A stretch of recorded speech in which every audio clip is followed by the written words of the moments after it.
सबसे पहले बड़ी खबर आपको भारतीय जनता पार्टी से जुड़ी बता दी। बीजेपी अध्यक्ष जेपी नड्डा का कार्यकाल बढ़ाया गया है। 1 साल के लिए नड्डा का कार्यकाल बढ़ा। बीजेपी राष्ट्रीय कार्यकारिणी की बैठक में लिया गया फैसला, जून 2024 तक नड्डा बीजेपी अध्यक्ष बने रहेंगे।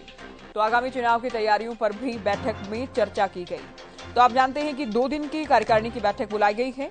ऐसे में जेपी नड्डा के साथ 2024 पर अब फोकस रहेगा। ये गृहमंत्री की ओर से भी कहा गया कि बधाई दी गई है जेपी नड्डा को।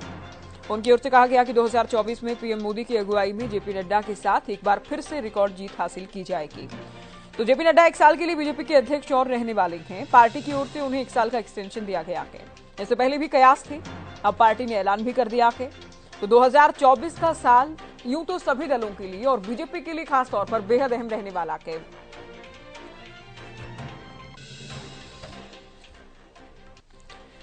तो लोकसभा चुनाव उन्हीं की अगुवाई में लड़ा जाएगा, ये साफ कर दिया गया है।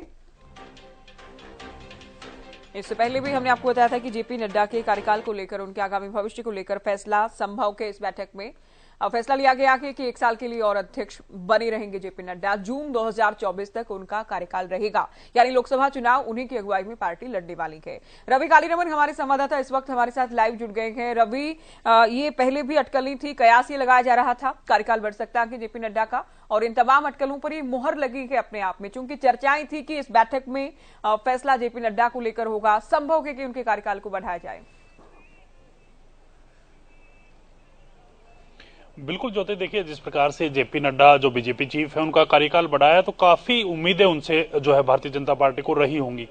ऐसे में माना यह भी जा रहा है कि आने वाला माफ कीजिएगा 2023 में 9 राज्यों में आने वाले जो चुनाव होने हैं उनको लेकर रणनीति बनी है कि वो जो विधानसभा चुनाव होने हैं 9 राज्यों को उनको भी जेपी नड्डा की अध्यक्षता में ही लड़ा जाए, और इसके साथ साथ 2024 का जो लोकसभा चुनाव है वो भी जेपी नड्डा की अध्यक्षता में या फिर बीजेपी चीफ रहते हुए उनकी अगुवाई में लड़ा जाए। क्योंकि देखिए लगातार जिस प्रकार से रिजल्ट्स की अगर बात की जाए, उनका 3 साल के कार्यकाल के पिछले कार्यकाल की बात की जाए तो काफी बेहतर प्रदर्शन उनकी अगुवाई में भारतीय जनता पार्टी ने किया है। और गुजरात की बात कर ले तो एक प्रचंड जीत जिसको हम कह सकते हैं वो उनकी अगुवाई में हुई। तो ऐसे में कहीं ना कहीं लगातार वोट परसेंट की बात करें या फिर बढ़ते जनाधार की बात करें तो वो कहीं ना कहीं जेपी नड्डा की अगुवाई से तमाम जो नेता थे वो काफी खुश नजर आ रहे थे। इसके साथ साथ एक और चीज है ज्योति, प्रधानमंत्री नरेंद्र मोदी के भी काफी करीबी माने जाते हैं जेपी नड्डा, तो उनका तालमेल जो है वो शुरू से ही बेहतर है। जब वो संगठन के दिनों से, शुरुआत के दिनों से ही जो है संगठन को मजबूत करने का काम करते थे, तो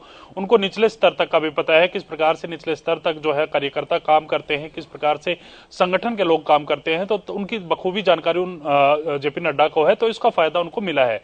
तो आने वाला 2024 का चुनाव है वो जेपी नड्डा की अगुवाई में लड़ना तय माना जा रहा है, क्योंकि जिस प्रकार से अटकलें लगाई जा रही थी या फिर जिस प्रकार से कहा जा रहा था कि जेपी नड्डा का जो एक्सटेंशन है वो बढ़ाया जा सकता है, तो आज उस पर फाइनल मोहर भी लग चुकी है। बिल्कुल फाइनल मोहर लग गई है। और ठीक आपने कहा कि पीएम के साथ अच्छा तालमेल है, और बतौर अध्यक्ष भी जब से कमान संभाली है, उससे पहले भी हालांकि और उसके बाद भी पार्टी अच्छा ही प्रदर्शन करती आई थी।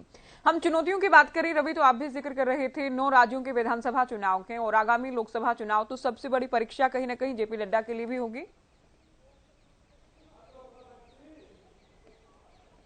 बिल्कुल, देखिए ज्योति, जिस प्रकार से एक आधे अगर बात की जाए तो जिस प्रकार से अगर हिमाचल चुनाव की बात की जाए तो हिमाचल चुनाव में जो है जेपी नड्डा के पक्ष में बिल्कुल नतीजे नहीं आए। उनके अपने गृह क्षेत्र से भी कहीं ना कहीं बीजेपी को हार का सामना करना पड़ा।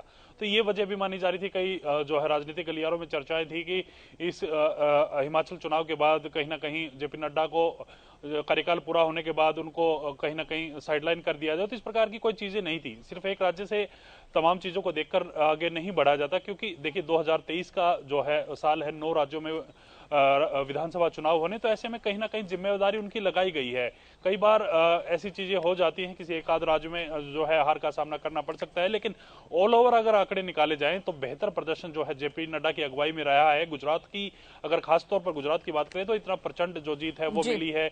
महाराष्ट्र की अगर बात करें तो उसमें भी बेहतर अच्छा प्रदर्शन कराया है, या फिर कई राज्य ऐसे हैं जहां बीजेपी का बहुत ज्यादा बहुमत जनाधार नहीं था, वहां भी कहीं ने काफी अच्छा प्रदर्शन किया है। बंगाल की बात कर ले, बंगाल में बहुत बेहतर प्रदर्शन जो है भारतीय जनता पार्टी ने किया है उनकी अगुवाई में। तो ऐसे में ये तमाम चीजें देखते हुए उनको कार्यभार जो है एक्सटेंशन जो है 1 साल की और मिली है।